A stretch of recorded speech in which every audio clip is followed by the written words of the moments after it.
Hey guys, and welcome back to our second episode of Tide Talks with myself, Emily, the digital marketing executive at Tide 55, and Tommy, who is the CEO and founder of Tide 55. Good to be back again. So what are we talking about today? So today we're going to be talking about all things social. So I've got a few points for Tommy to kind of cover, and we're gonna touch upon each of our skills. We've both got different skills of social media, so it'll be really interesting to kind of see how we can bring those both into explain the best tips and tricks for your business to include in their strategy. Yeah, can we start with me asking you a question? Can do, yeah. Yeah. So look, social media is very much your thing. It's You do a lot of it here for our clients.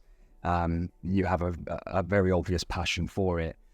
If somebody was, and we're cutting straight to it today, if somebody was in a position where they hadn't got a lot of spare time to put into like marketing and doing more than they're already doing, but they want more from their marketing, their digital marketing, what is the like number one tip you'd give them for social media and how they could attract more attention and potentially more customers?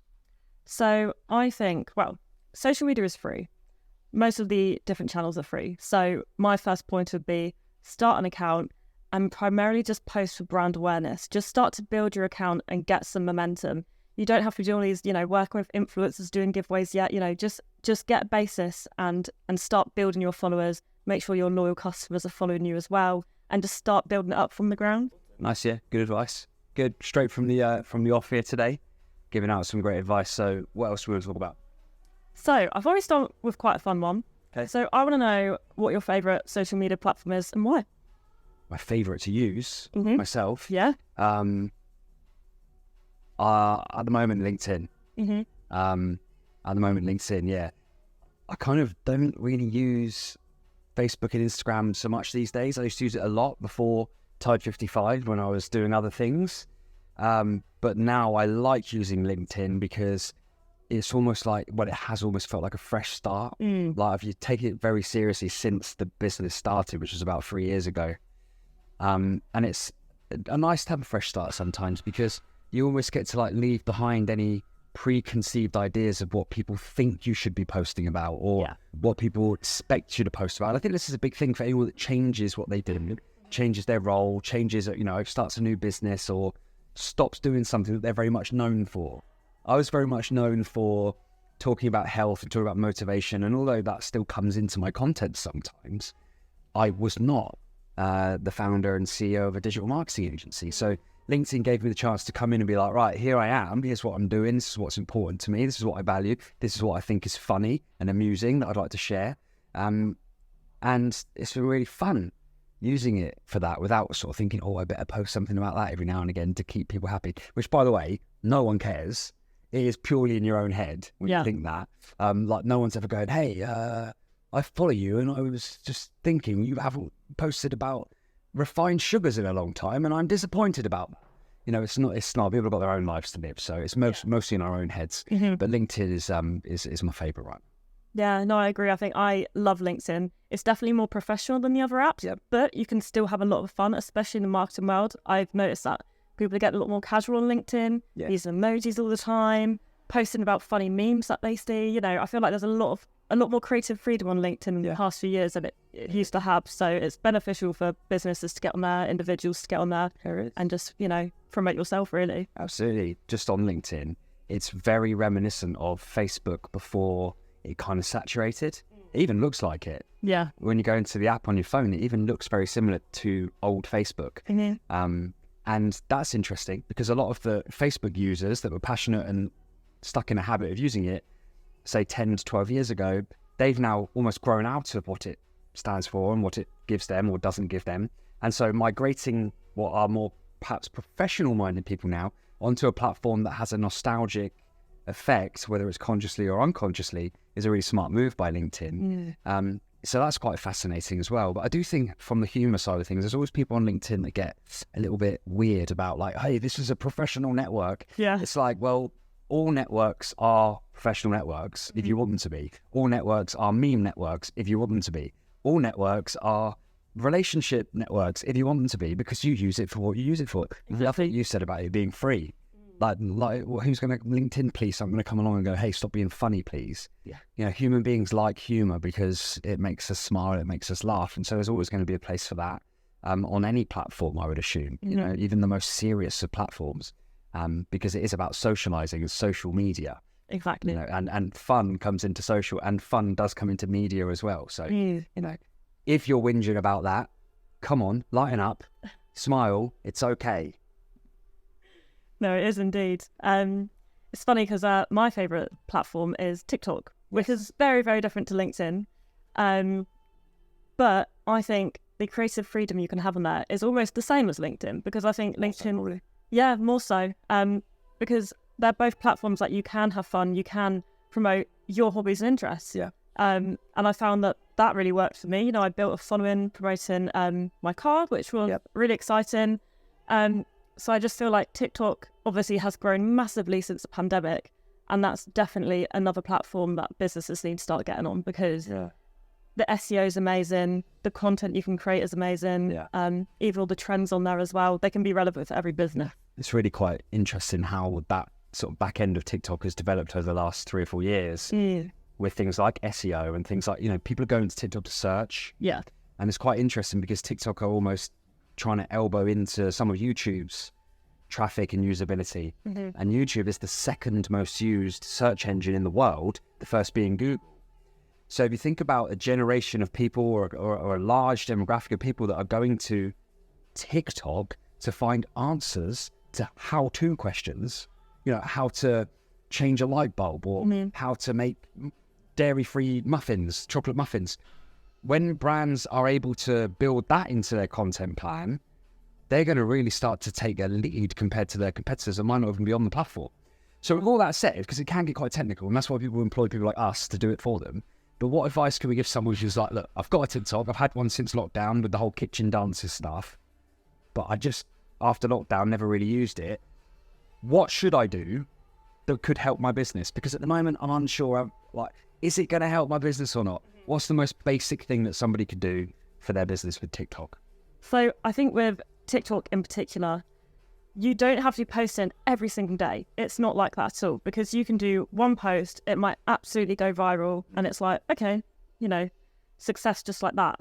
But I think the main thing for TikTok is post maybe even just once a week, you know, just get started and use the app, because that's the only way you're going to find out what sort of things are trending. And I also recommend downloading CapCut, which is a video editing tool, which is now linked up to TikTok. So you can kind of take the trends directly from there, put your own image on, and boom, you've got a whole video, and you know it's going to do well. It's going to get a lot of views purely because you are using the things that are trending on TikTok at the moment. That's solid advice there. Little nugget there for anyone. CapCut. Get that sorted. Save yourself a lot of time.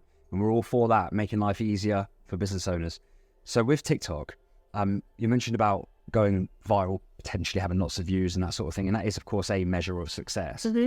But what other measures of success could there be for someone who perhaps only needs that 1 or 2 people to be interested in their product or service for it to make a real big difference to their business?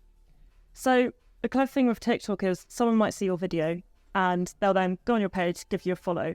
Now, a follower, you don't necessarily measure success by the amount of followers you got, but if they then kind of engage with your account on other platforms, you know, if your TikTok syncs up to that, then they might visit your website, then they might purchase the products, then they might purchase again and become a loyal customer. So there's this whole kind of route that someone can take just by seeing that one video. Yeah. So I think that's a really powerful thing to remember, is that promoting your brand on a variety of different platforms is so important, because ultimately it could lead to having a new customer.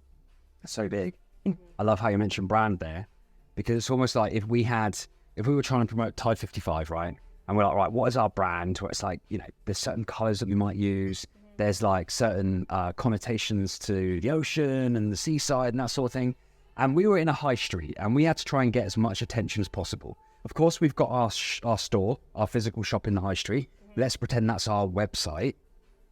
But then you, me, Darcy and Kendall, we might take different approaches to try and get people's attention. Now, one of us might decide to stand on one of the sides of the street and start telling jokes and playing a guitar and singing songs and doing cool dances and being really creative. Now, you could say that would be like using TikTok. Now, if we get the attention of somebody and we're branded, someone's going to go, oh, what's that? Oh, that's interesting. Let's say they then walk along the street a little bit more, which, by the way, is then just scrolling through apps on their phone, right? In the digital high street. Then they go to Instagram and there's someone in the same sort of clothes with the same sort of vibe, but this time they're doing an explainer video. And they're like, here are 3 things that you could think about if you're doing this. And hey, that looks like, oh, it is the same thing because it's branded. Then they walk along a little bit more and there's someone there and they're in a suit and tie, but their tie is the same colour. Yeah. Wait for the ice cream man.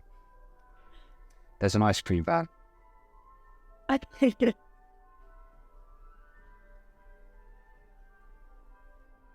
Branding. Yeah. Everyone knows what that noise means. Pretty much. Go on. And they could be there in a suit and tie, but the tie is the same colour. And this time they're asking questions and doing frequently asked questions with people about the product. And then again, that person is saying, oh my God, that's the same company. I think I'm going to go to the store. I'm going to go to the website. And of course, getting to the website is a click. It's a click of the fingers, bang, there they are inside the store. And someone's in there saying, hey, thanks for coming along. Here's what we have for you. So I love to use old school analogies and bring the sort of new school digital frameworks in to help describe and explain. But I love how you teed that up for me there using the word brand, because that's important as well. There's not much point in having a TikTok or an Instagram, Facebook, LinkedIn, wherever it might be, that doesn't fit in the brand. Like it's not, the bio is not written out the same or similar. The colours, the logo, we like to offer our clients when we start what we call a digital facelift, which is where we would go to their social media accounts, we'd go to their website if applicable, and we would basically update all the banners, all the logos, all the thumbnails, all the main sections of branding to make sure that they are uniform. Because it just slips away otherwise, and not many business owners have the bandwidth to go, do you know what I'm going to do today? I'm going to do all the invoicing, all the month-end admin that I've got, all the HR stuff I need to deal with, all the inventory, all the service, all the product stuff. Oh yeah, and I'm going to update my bio on TikTok. So that's one of the reasons why people have companies have people like us in their corner to take care of that sort of stuff. Yeah. So I feel like for anyone listening to this, they may feel a bit overwhelmed because there's a lot of social media channels out there. So what would your advice be for kind of dealing with feeling overwhelmed and helping a business kind of understand what channels should they be using and kind of prioritizing? Great question. And I think the first thing is to understand the difference between being a contributor and a consumer. When we're contributing, we are essentially posting, to keep it simple. When we are a consumer, we are scrolling and we are using the apps and we are losing time and energy and focus.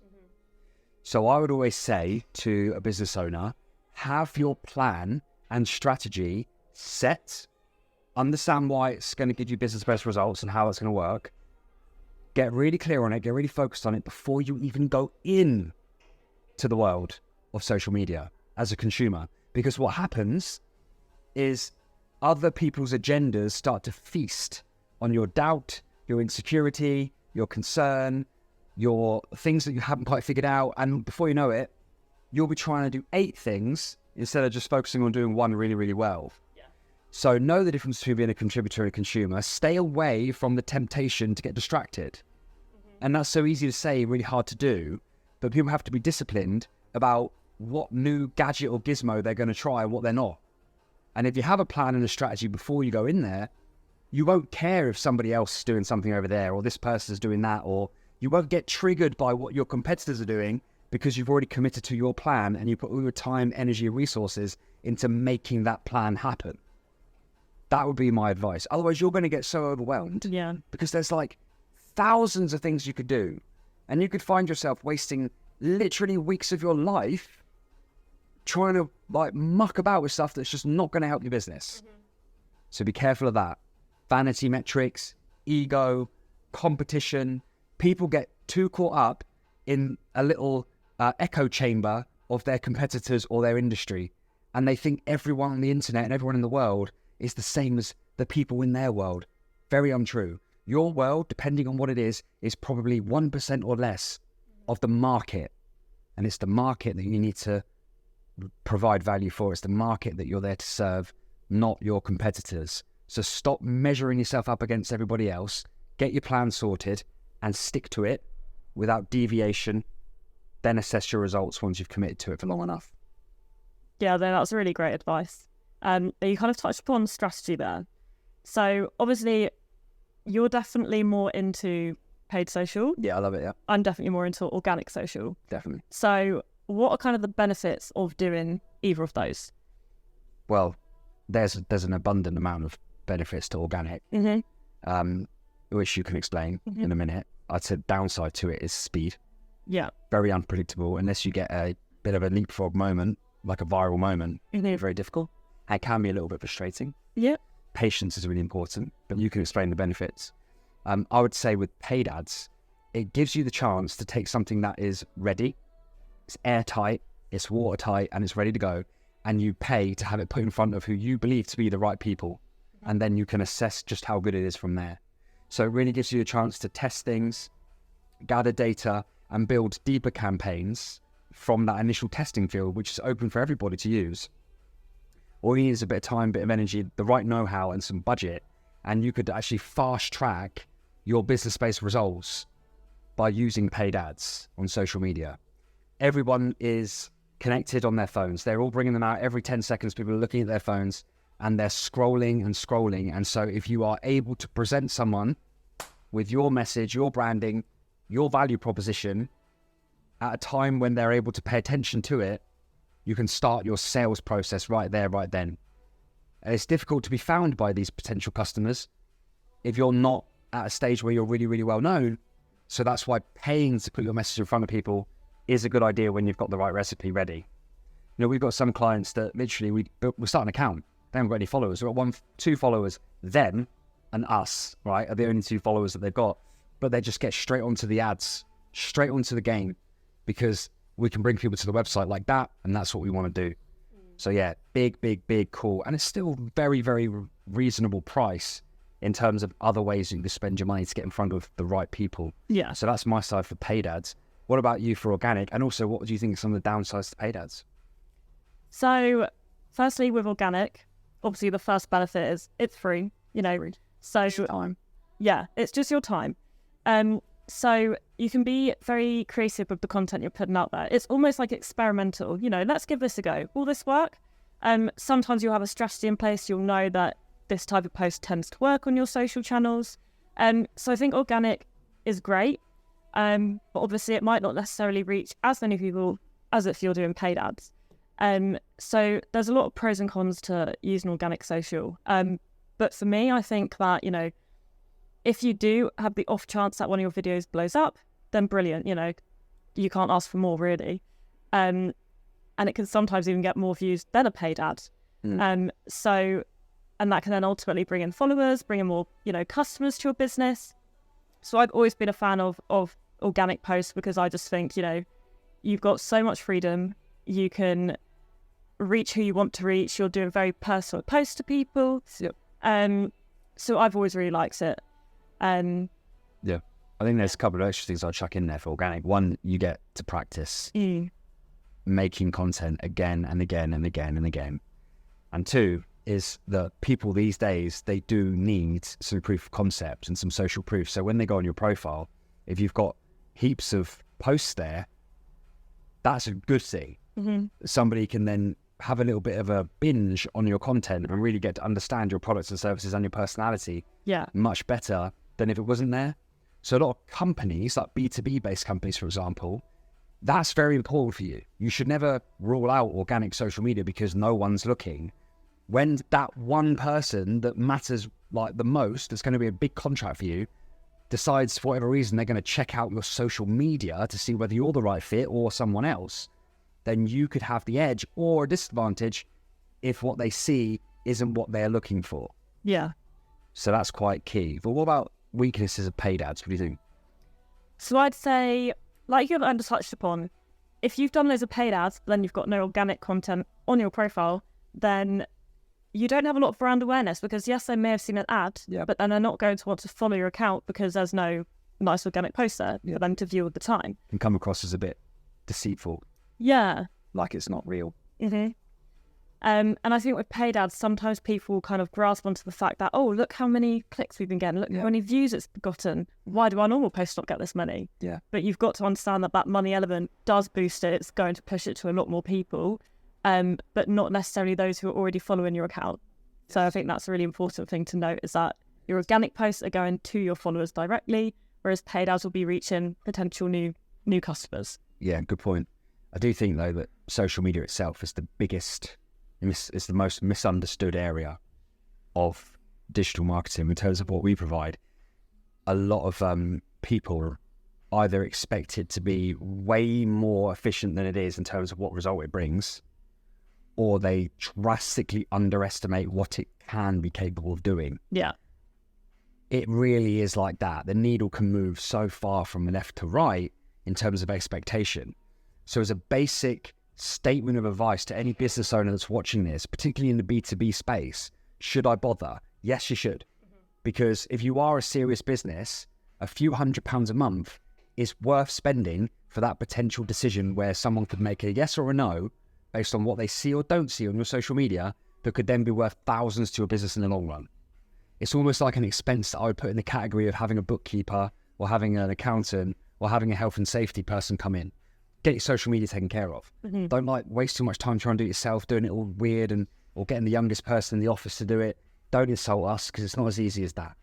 But if you do bring people in like ourselves, that money that you spend on that task is necessary this day and age, I strongly believe. Yeah. Right? I agree.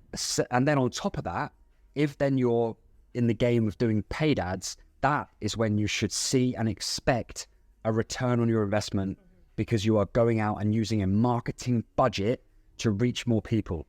Very different. One's task-based spend, one's marketing budget spend. So really important that business owners get their head around that, whether it's us you're talking to or somebody else. You've got to ask the same question, right? So what part of what I'm paying you is for doing the task, and what part of what I'm paying you is the budget that's going to be used to go and attract new customers? So take that on board if you are in the market for looking, someone to help you. No, that's really great advice. So are there any myths that you want to bust around social media? There are plenty of myths I would like to bust on social media, but I know we haven't got time to do all of them. So the biggest myth, in my opinion, with social media is that you need large volumes of audience in order to make it a success. And my argument for this is very simple. How many people do you transact with when you achieve a customer transaction? Because I'm pretty sure it's one. One person presses the button to make that payment. One person makes the decision on whether to use you or somebody else. One person is responsible for whether they spend that money or not. And you could have that one person in your audience right now, but you're just so concerned about having thousands of followers. Forget it. Your business doesn't need thousands of customers, probably, depending on what you do. But most of the businesses that we work with, if you look at how many customers they have, it's probably between like 10 to 100 really, really loyal, regular, strong, referring customers. So when you flip it like that, all of a sudden your following count doesn't matter. All of a sudden your view count doesn't matter. All of a sudden the likes on your post don't matter. Because it's probable that that one person operates in the dark. They probably don't like your post. They probably don't comment. They probably don't share. But let's say what they do. They pick up the phone and they call. Or they send an email on your website. Or they come and visit you in person. And they just might say to you, I saw a few posts of yours on the internet. And that is the moment where you go, ha, that makes it all worth it. So never underestimate the power of one when it comes to your social media metrics. So important. Don't take it for granted. No, that's a really good myth to bust around social. Could you tell that you were in a mini clip there? Yeah. Yeah, that's like you got a mini clip. Which is a great little tip. That's like Jedi level though. We're not going to talk about that now. We'll talk about that every day. So we've obviously touched upon our favourite channels, but in terms of the actual content on social, what do you think are the benefits of using kind of video content over normal imagery? For the brain, watching a video is the closest thing to watching someone in real life. For the brain, it is. I could be here now with you and I know that you're there really, but also if I watched a video of you, then my brain is going, oh, that's Emily and that's a person talking to me in the video. So when we watch videos, we don't consciously think, oh, she's not really talking to me, she's talking to everyone, just happen to be watching it. We take it personally because our unconscious mind takes everything personally. Mm-hmm. So we are actually going, that's talk to me. So video is great for that because you get the chance to effectively speak with, engage with, communicate with multiple people with one piece of media. So when you've got videos going out regularly where you're talking to camera, or you've got flagship content on your website or pinned posts on your Instagram that really do explain important facts of your business and show your personality, then you can rest assured, you can know that people are going to be watching those videos probably every day. And every now and again, one of your ideal customers is going to watch that video and get a head start on the relationship with you. And those relationships can be blossoming in the background without you even knowing about it. Now, how much time and energy will it take to go and knock on 100 doors versus have 100 views on a video? So video, for that reason alone, many others as well, but that reason alone is a strong reason why you should be doing it. Yeah, no, I couldn't agree more. I think video is a very powerful tool. Obviously, with my favourite platform being TikTok, I'm more engaged with videos. When I go on Instagram, Facebook, the videos are what stands out to me. But it's still important to use normal imagery at the same time, because sometimes you need more educational posts, and that could be on like a carousel. Yeah. Maybe when you do a giveaway or promoting your products using an influencer, then an image might appeal then. Good advice. But yeah, I think video at the minute is big because that is what people are engaging with. So it's definitely worth kind of using a lot more of that in your content. Yeah. And testing the waters, see what sort of videos work for your business. Yeah, sure. Good advice. So we spoke a little bit about loyal customers in our previous episode. So in terms of social, how do you interact with those who are actually, loyal to your business and are regular customers and, buying your products quite regularly? I think the answer will depend on the volume of the scale of the business. If a business is an e-commerce business that has a lot of customers coming through the website every day, then that's going to be harder to be personal. Whereas if it's a service-based business, then you kind of recognize who your clients are. You can showcase them. You can do testimonials or case studies that then say how great they are at what they do. And you can endorse them. You can put them in the spotlight. We often do that with our clients. So whatever the answer is, it will always involve care. It will always involve thought, and it will probably always involve gratitude and kindness. So I would trust somebody could put a recipe together using those ingredients to find a way, whether it's reaching out in person, whether it's publicly, showcasing them, or whether it's offering one-time codes or promotions that only go to loyal customers. These things are all possible, but the number one piece of advice, no matter how big you are, how small you are, is always reply to your messages. Clients pay us to look after inboxes because they understand that it's hard for them to do that. They're busy doing what they do best, so we come in and do what we do best. And part of what we offer would be keeping an eye on inboxes, because if someone asks a question, no business should be entitled enough to think, oh, well, they didn't ring us up, so we're not going to take it seriously. Or, oh, they didn't send us an email, so we're not going to take it seriously. If someone has taken the time to send a message and genuinely has asked for help, and you don't reply, that is the same as them talking to your face and you don't even acknowledge them. That's rude.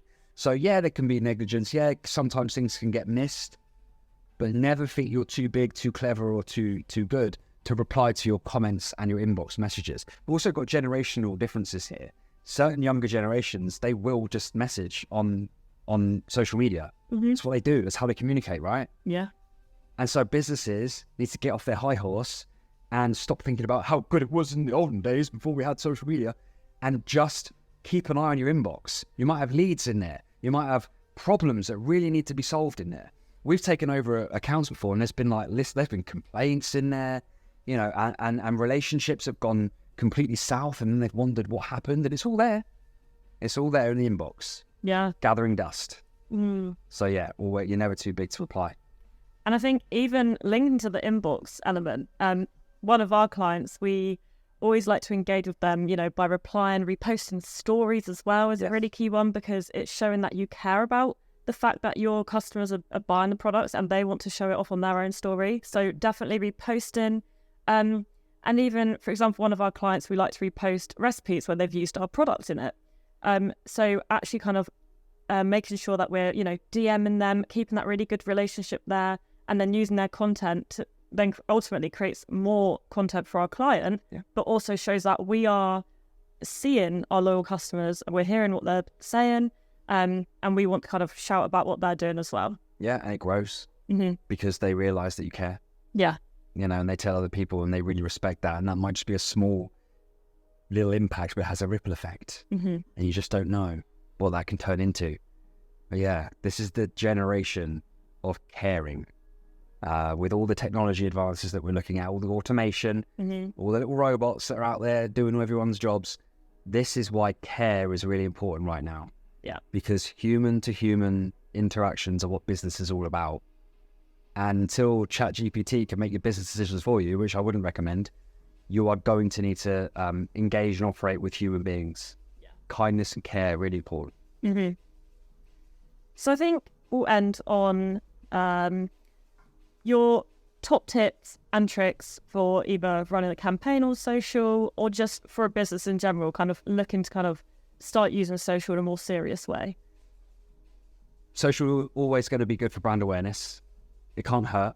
It runs away from you when you spend too much time or money on it, because really all marketing is about business-based results. So yes, spend some time to do some social, or have people like us do it for you, for that exposure, that awareness, and that legitimacy when someone clicks on your profile and can binge on the content.